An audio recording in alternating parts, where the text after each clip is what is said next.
Welcome to the Women Leaders Association podcast, where we believe we go further, faster, and have more fun when we go together.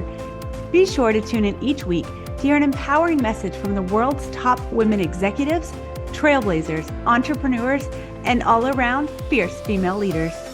I'm your host, Julianne Kirkland, and I will be taking you on a deep dive of each message to equip you with the principles, strategies, and tools you need to start crushing your goals, increasing your impact, creating work-life harmony, and did I mention have more fun? Because when you love what you do it better. The Women Leaders Association is the world's largest women executives association with over 30,000 women in executive and leadership positions who are committed to the development and advancement of women in the corporate arena. If you would like to get involved in a Women Leaders Association chapter, would enjoy daily podcasts, or you desire to become a part of the Women's Mastermind group near you, simply go to womenleaderspodcast.com. Now let's tune in for this incredible message. On today's episode, you are going to hear a segment from Nena Villamar's talk on what it takes to overcome imposter syndrome. Nena is the chief attorney for the Parental Defense Division of the Public Defender in Maryland. She leads the statewide division of more than 50 trial attorneys, social workers, parent advocates, and support staff needed to represent the parents and legal guardians who are involved in the family policing system. As a graduate from Pepperdine University, Nena is also a published author with a husband, 2 kids, and 2 high-maintenance beagles. Let's listen in as Nena shares her experience with overcoming imposter syndrome and how you can too. When I began my career in law, I was a trial attorney in the Baltimore City office for about 6 years. But my real passion was writing. And I always toyed with the idea of becoming an appellate attorney at the public defender's office. For those of you who may not be familiar with what an appellate attorney does, they're the ones who, after a client has lost their trial and they've been convicted, or in the field that I'm in, if a parent has lost their case and the state takes their child away from them permanently to put them up for adoption by someone else, they can appeal the court's decision. And so the appellate attorney will read a transcript of the case and then go argue in the appellate courts that the decision below was wrong.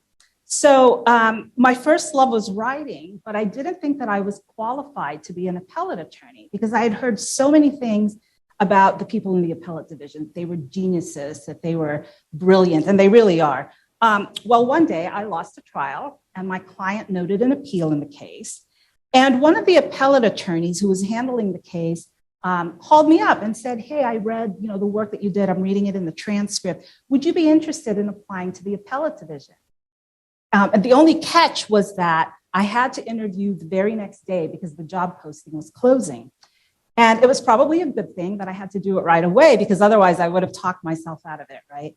But instead what I did was I dug up my old resume because it had been 6 years since I looked for a job. I dug up my old resume. I dug up a very old writing sample because my trial work was not a writing job. And I went back and I interviewed. Well, much to my surprise, I got offered the job and I accepted it. So cue up imposter syndrome, right? I thought, well, I just happened to be in the right place at the right time. That attorney just happened to be reading my transcript when they were looking for somebody else to take the job. Or they probably couldn't find anyone else who wanted the job, right? I was their last resort. Or the transcript that she was reading just happened to be a good case, but that's not illustrative of my typical work. So imposter syndrome began affecting me as soon as I offered the job and continued even as I was doing the job. I ended up being in the appellate division for 15 years. And I tell you, almost the entire time I was there, I felt like I was out of my league because this is what I told myself, I'm not really here legitimately. And I'm just hiding it really well, even though I was doing the same number of cases, the same types of cases, arguing in the Maryland Court of Appeals and Court of Special Appeals, just like everybody else was doing, even though I won and lost approximately the same number of cases that people were winning and losing. But I thought for sure that I was going to get busted and that they'd all find out that I wasn't actually qualified to be there. One thing I forgot to mention is that most of the attorneys in the appellate division had previously clerked for a federal judge or a judge on the Court of Appeals. And I never did that. I went straight to doing trial work. And it was only about 10 years later, I kid you not, almost a decade later, that I started to feel like, you know what, maybe I actually do belong here. Maybe I am capable of doing the job that everybody else is doing. But a decade of feeling like an imposter is a really long time to feel like an imposter. And so that's when I started looking into this idea of the imposter syndrome. And I actually went to a counselor to help get over it or to help cope with it. And so I have some suggestions to you on how we can overcome imposter syndrome. I have 7 suggestions that I've drawn from personal experience, from advice from psychologists, and from reading a lot of articles and medical reviews on this. So the first thing that I will advise you is to keep your own data and statistics of your work. Come up with your own metrics so that you're measuring the things that you think validate your feelings of competence and success. So for example, as an attorney, I would keep track of the number of clients that I represent, the number of cases that I win, and the number of cases where the client tells me, thank you for standing up for me, even if we lost the case. Because to me, that's a sign of success as a public defender. But if you're, if, for example, you're a project manager, you may want to track your projects and the number of obstacles that cropped up that you were able to overcome, and then the ultimate result of each project. Not only is this an objective reference for you to quickly look at when you're experiencing doubt about your capabilities or about whether you're succeeding in your work, but it will also come in handy when there's an opportunity for a promotion that you're questioning that you ought to go after. Just like they said, be ready to back up your request for a raise. You can use this for that as well. Number 2 is accept compliments with a thank you. It takes practice to make it a habit, but make it a habit to just say thank you. Don't be self-deprecating, don't diminish your accomplishment, and don't give credit away to others without keeping some of it for yourself. It's not arrogant to say thank you. I know that a lot of people feel like accepting a compliment seems, egotistical or arrogant. It's truly not. It's gracious. It's like accepting a gift. So just say thank you. It's one to be very, very valuable. I call it the phone a friend technique. Basically, you find a colleague or colleagues, preferably who are in the same job that you're in, so that you can't brush aside their compliments and say, well, they don't really know what I do. So preferably somebody in your field or similar field, preferably a colleague and not a superior or somebody in a position of authority. And they have to be willing to listen to your fears, no matter how silly they may seem. And they have to be honest with you so that you can trust their feedback. And then it should be somebody who's not in competition with you, because you want to be able to trust them and trust what they're saying. So I have 2 colleagues who are in similar leadership positions that I have, and we have a group text, and we're sworn to secrecy. We call it the Boss Lady Chat Group. And we share in that group text things that we couldn't share with others or that we would be uncomfortable sharing. And we all, from time to time, experience imposter syndrome.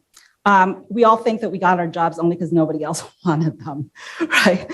And so we watch each other's presentations, and so that we can offer each other feedback.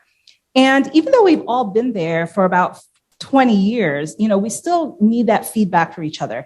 And so when we're feeling particularly fraudulent, we express our doubts to each other so that we can give each other a reality check. It's a really, really valuable way of checking what you're thinking against reality. Oh, girl. Okay, we're going to stop right there.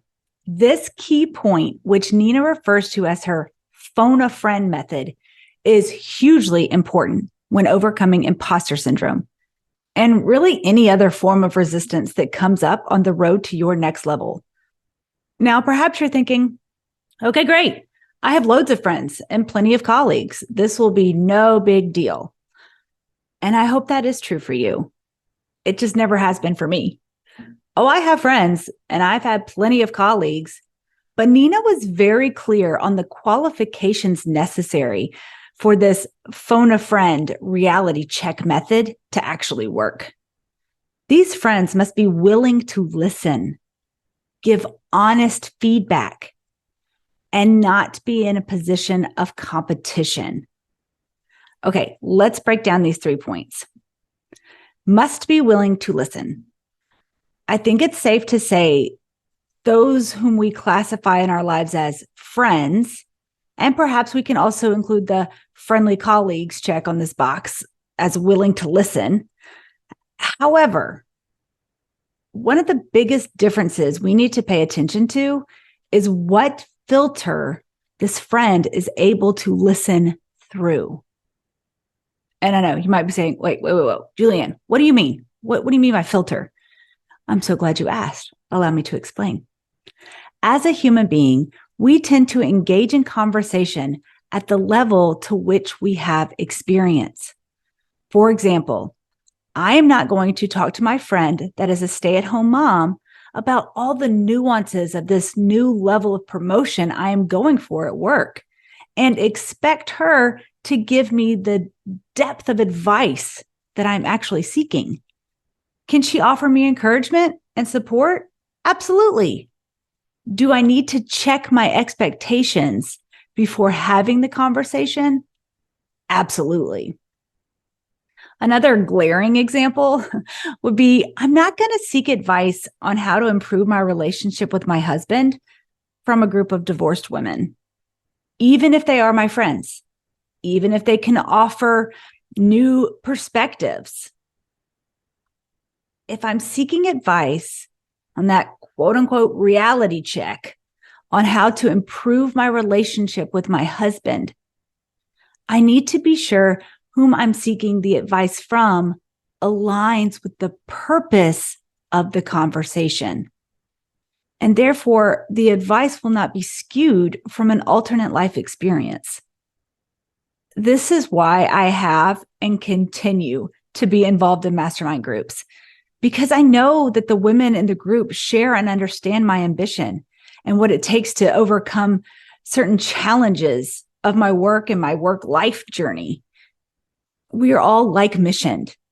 And even though we may have alternate experiences, we are going for the same type of goals without any form of competition and ego that can get in the way. This has helped tremendously to eliminate those feelings of, I can't share with my friends because they don't get it. And I can't share with my colleagues because I'm afraid I'll get thrown under the bus if we were ever, come up to the same promotion. What we deal with women in our life and in our career is hard. We have been through, are currently going through, and will continue to encounter some really hard-ish. And we are not meant to go through any of it alone while feeling isolated. So get yourself involved in a mastermind or a group coaching program. Or if you're not too keen on relationships with a group of women, get you a coach who creates a safe space for you to unpack what you're going through without fear of judgment or retaliation, and who is skilled to offer you new perspectives and strategies for achieving your goals, without you wondering if their advice serves them more than it serves you. We offer all these services here at WLA, and you can find more on all that info by going to womenleaderspodcast.com, or just click the link in the show notes. And if we're not a good fit for you, that's okay too. Getting the support you need to live out your max potential is the most important thing. And if I can't help you, I will always point you in the direction of someone who can, because I truly believe you have what it takes. And sometimes you just need to find the right group or the right coach that clicks best with your needs and your personality to be able to unlock that potential. You matter. Your goals matter. Your dreams matter. Never discount your capabilities to achieve greatness because someone else is ignorant to it. Which leads to the next point that Nena made. Be able to accept compliments with a thank you. I learned this lesson when I was in 6th grade. I was riding home with a friend after school, And her way older and way cooler sister was driving us in her red BMW convertible. And she turned around and looked at me as I was getting buckled in the back seat and said, "Oh, girl, you are gorgeous. I love that color on you." Y'all, my world froze at that moment. I mean, this sister just oozed cool. And you see, I attended a private school where BMWs, they were the normal, but I was only there because my mom taught at the school and I got in for free. I often had to wear my brother's hand-me-down jeans because I was growing so fast and my petite older sister was several inches shorter than me. So we couldn't afford to get me new jeans. Therefore, I wore my brother's hand-me-downs. So to receive a compliment from someone so cool, especially in regards to how I looked, talk about feeling like an imposter. I immediately blushed and started to diminish the compliment with my own self-deprecating language. And I'll never forget what happened next. She slammed on the brakes, stared directly into my eyes and said, "Don't you ever sell yourself short like that. When someone gives you a compliment, just say thank you." That was such a powerful message during some formative years of my life. And I'm so grateful for it. Too often, women think a response of gratitude will be received as a response of arrogance. And that is simply not true. When I pay someone a compliment, I mean it. And I want them to be able to receive it without trying to represent a false humility. You can say thank you and still be humble. I mean, perhaps you, like me, were raised to, be very humble and, you have to make a reason for why something is the way that it is. You can't just receive a compliment. You don't want people to think you're arrogant or too proud, or you think highly of yourself. It's garbage talk. It's garbage talk. Like Nena said, it is not arrogant to just say thank you. And the last point I'm going to expand on today, which was Nena's first point, is come up with your own metrics for determining your success. I work through this with my clients all the time. Success is subjective. I have a cousin who is an amazing and highly celebrated cellist. And her definition of success is, did I make the music I wanted to make today? Her view of success is not in the car she drives or the house she lives in. It's not even in the celebrities' albums that she contributes to. No. She has set her metric for validating her own success with one question. Did I make the music I wanted to make today? And notice, validating your own success, not having to get it validated by others. Set your own metrics that validate your own success. Just like Nena, who chose one of her success metrics to be, if the client said thank you for standing up for me, even if they had lost the case, she still considered that a success. Too often we feel less than and like an imposter because we focus on achieving someone else's definition of success. And their definition was most likely created in response to their strengths. If you're looking at someone else's end results that they achieved through their personal strengths, if you're looking at that as your metric, you're not only selling yourself short, you're probably really frustrated like all the time. I mean, I remember when I was first asked to speak and develop curriculum for an audience of over 750 driven entrepreneurs for Tony Robbins and Dean Graziosi, who are pretty much at the top of their field for the, building and scaling your knowledge-based entrepreneurial business. And imposter syndrome was all but slapping me in the face. I had to have a very honest conversation with myself about how I was going to determine if this venture was successful.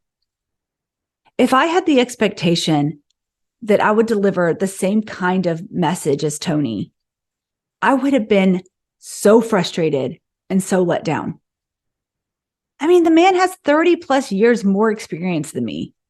And he's a dude. Like, no matter what, we're not going to bring the same experience to an audience. We don't have the same perspective.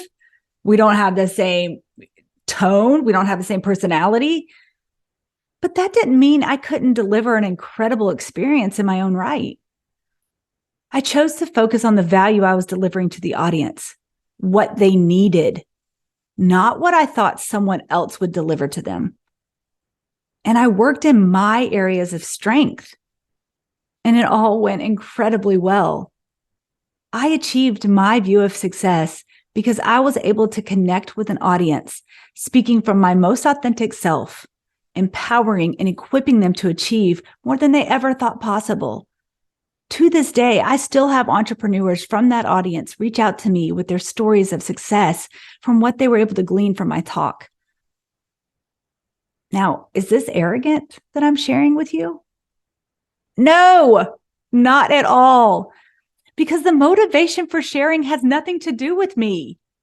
And it has everything to do with you and helping set you free from the shackles of imposter syndrome. You are allowed to work in your strengths. You are allowed to determine what success means to you. You are allowed to say thank you when someone pays you a compliment. You are allowed to surround yourself with other like-mission women who get it. You are allowed to achieve great things and be happy about it. You are even allowed to be excited and to say so when you are recognized for your greatness. On last week's episode, we talked about Maggie Rivera's call to action in regards to widening the definition of leadership, and how in doing so, we are creating a new sound of leaders amongst all the noise. And I believe this sound is one of empowerment. And I would love to have you join alongside. Let's create a world where strong women leaders who know their value, who are willing to be advocates for themselves and advocates for others, women who acknowledge and celebrate their capabilities and their efforts, is not so unheard of that when we do act in this way, we feel like an imposter. If this is your first time listening to the Women Leaders podcast, I'm so glad you're here. Be sure to check out our previous 2 episodes that also deal with the important topic of self-doubt and imposter syndrome.